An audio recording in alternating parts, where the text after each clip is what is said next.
de la 32e région militaire est rangé pour vous accueillir et vous rendre les honneurs à l'occasion de votre visite de travail et d'inspection.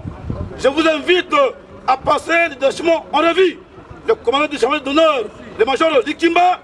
L'inspecteur général des forces armées de la République démocratique du Congo, le général d'armée Amici Kumba Gabriel, à la tête d'une très forte délégation composée des experts en matière de finances et des inspecteurs militaires des forces armées de la République démocratique du Congo, est arrivé à Bunia le dimanche 18 juillet 2021 pour une mission de service, le contrôle de l'utilisation des fonds publics mis à la disposition des forces armées de la République démocratique du Congo. L'inspecteur général des forces armées de la République démocratique du Congo a reçu l'instruction de la haute autorité par le biais du ministre de la Défense nationale et anciens combattants de procéder au contrôle des fonds publics mis à la disposition des forces armées. Il a débuté cette opération du contrôle par les organes centraux de Kinshasa. Après l'étape de Kinshasa, vient le tour de deux provinces en état de siège, province de l'Ituri et la province du Nord Kivu. À Bunia, chef-lieu de la province de l'Ituri où il est arrivé hier, il a entamé le contrôle ce lundi 19 juillet 2021 par le gouvernorat qui a mis tous les responsables des finances et leurs services à la disposition de l'inspectorat général pour cette fin. Devant contrôler, on ne peut pas laisser l'argent de l'État, les fonds publics comme ça.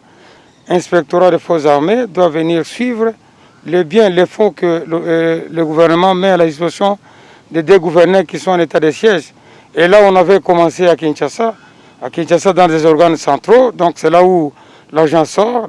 Nous sommes venus dire au monsieur le gouverneur, et lui-même, il vient de mettre tous ses services financiers à la disposition de la délégation. Après, vous les saurez.